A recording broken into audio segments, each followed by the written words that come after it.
Alright, and here it is, the ALPS Mountaineering Extreme 2 tent. The 2 is for 2-person, and it's usually just myself, and sometimes the son, sometimes my dog Kit, but usually I don't need much more space than that.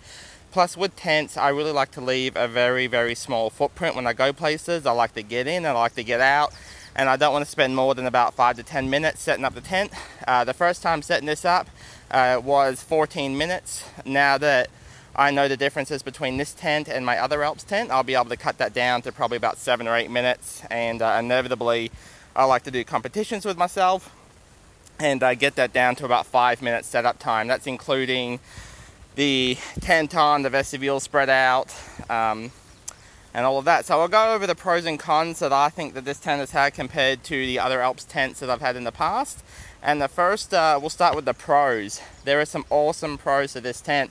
First of which being is this is a 4-season tent, which means that this tent can actually be used in colder climates. And what separates it from 3-season to 4-season is whether or not it can withstand the cold weather, obviously, but also if there's a ventilation layer between the inside of the tent and the outside tarp itself. And you can see under here there is, and that space in there is what's going to allow me to be able to keep the heat in during the colder months. I'm very well versed, and I really enjoy camping in the colder climates, and this is not something I'm going to want to stay in long term. This is going to be set it up, park the car, set up the tent, have a good night's sleep, get back in the car again, move along.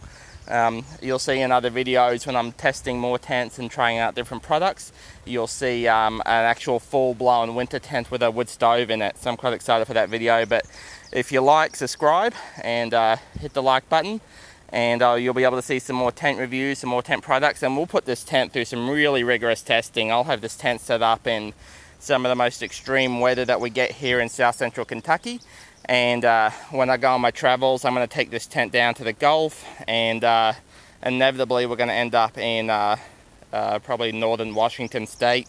So we'll give this tent a go and see how it all handles. Now, some of the more pros that I really enjoy, this is versus the other ALPS tents that I'm familiar with, is the vestibules. These provide amazing space, and you don't realize how amazing these are until you're camping with a tent without a vestibule. And it's just that extra space to be able to get in, to put your shoes down somewhere before you walk into the tent. I don't think you should be wearing shoes inside your tent, you'll just destroy the floor. But these vestibules, and I'll show you on the inside, we'll close it up, they provide so much space. You can put your backpack in there, you can put any equipment that you might want out of the rain but might not necessarily want inside of your tent. It's going to go perfect in there. Your backpack will go perfect in there. Kip's already, he's getting excited, aren't you, mate? So really, really cool things. I love the vestibules in this model. I think they're absolutely amazing. And so we'll go inside here, inside our lovely new home, and it's very roomy. Actually, Keegan, you want to lay down, mate? We'll sort of show how sizable it is. I think it's actually slightly longer than my you can stretch out all the way. Actually, there's plenty of space down here still. There's a lot more room in here, I think, lengthwise than I'm used to. I don't think widthwise. It looks like the width is actually going to be a little bit more narrow. So if you're going to have 2 people in here, you're going to be very, very close. But for a 1-person plus dog plus sometimes kid, I might get Keegan his own tent actually and set 2 tents up. But really good. So good for space. I'm happy with the space. No worries there whatsoever. Another huge pro, and I love, love, love this. And this is especially helpful in hot weather. Look at this. This fly here actually zips completely shut. So for the cold nights, you can shut those. But if you're used to camping at all, you'll know that the tent can really become a hot box very quickly if you're not careful. And these here will really help with the ventilation, especially with having the fly over. Now that fly was so easy, or the tarp on top, I'm sorry, was so easy to install that in hot weather I might just take it down, especially if I'm in a place where it's just me. because it's a bit warm today. It's 90 some odd degrees here in Kentucky at the moment. I'm shooting this, and it's a bit warm, but not too bad inside the tent by any means whatsoever. I did put it in the shade, so I love those, and those are all over the tent. There's another one over here. This door, this tent has 2 doors. I like the 2-door model because inevitably, wherever you're going to set up, you're going to put the tent in the wrong direction, and that's going to really stuff up your progress. So having the second door here is perfect. But I love as well, once again, this mesh design. I don't know about you all, but I love the ventilation that this tent offers, and I love the extra protection. Just, you don't want a million insects inside with you. In fact, they're really well set up tent, and well maintained. Should have as few as insects as possible, especially for a good night's sleep. So I absolutely adore that. And I'm going to show you over here. These are really good zippers. So really high quality zipper. Absolutely love that. Look at the space in this vestibule. That is absolutely fantastic. There is so much stuff that is going to add, and this tent's got the 2 vestibules, so I've just doubled the amount of sides I've got, plus I've doubled the amount of square footage I've got to be able to store my stuff outside of my car if I decide to put this tent somewhere a bit further away and I end up packing everything. That's going to be really helpful.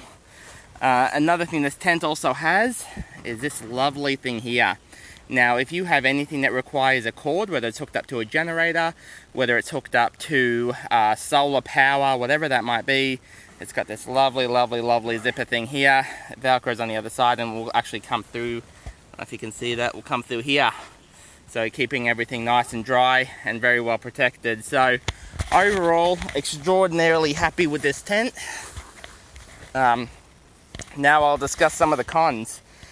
First one being is that this isn't necessarily a con, but it is something to be aware of, especially if you're used to this company. This tent is kind of designed backwards to what I'm used to. When you're watching the time-lapse video of my son and I putting it together, we had a couple mishaps, and that's because I instinctively, with my old tent, I've set it up and taken it down 100+ times. I mean, I'm really familiar with it. It's almost like breathing. With this one, everything's a bit backwards. So not a con necessarily. This is an extreme weather tent. This is supposed to withstand more of a beating than my other one, so I don't have an issue with that. I also love the fact that it does have a guided pole bar right here that comes up the middle, and I absolutely love that. That's going to be amazing, especially if you've been through any of the storms that I've been. You'll understand how a middle support bar can really make the difference in not only the security of the tent, but how much sleep you're going to get that night. And so that was really good. The major con that I see with this tent, and it's not with the tent even itself, it's with this. That is useless. I can tell you from experience, if you don't have good tent spikes in the ground, your tent is useless. You can pay $200 or $2,000 for a tent, and if it's not spiked into the ground properly, if you haven't taken the extra time and care to put it into the ground, you've done nothing. You've done nothing helpful. Those right there are some of the worst tent spikes I've ever seen, and they're so bad I'm actually going to go and buy more tent spikes just to replace the ones that come with this tent. So bearing that in mind, if you're buying this tent, it looks fantastic. It's got a huge amount of pros. Really happy with it. We'll really put it through its numbers when we get some bad weather.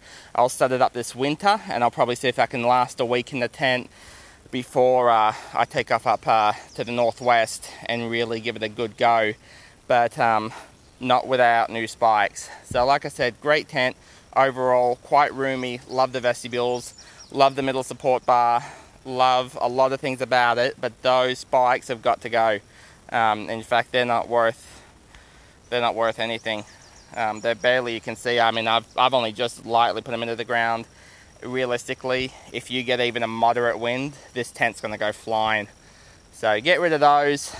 ALPS, I don't know what you're doing with your spikes. The last tent had pretty crummy spikes as well, my Merrimack tent, and a little bit different ones. They're actually better than these ones, but even still I ended up replacing them out. So you sort of got to give and take. This tent was actually under $200, so bearing that in mind, the tent itself is absolutely great, but you sort of pay for what you get in some aspects of it. In this case, it's going to be the spikes.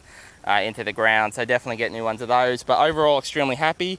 Subscribe to the channel if you want to see more tent reviews. We're going to put this tent through its paces, and inevitably we're going to have a tent set up, and we'll do a month-long stay inside of a proper full-blown tent with a wood stove. So we'll give that a go as we go. But thank you, everybody.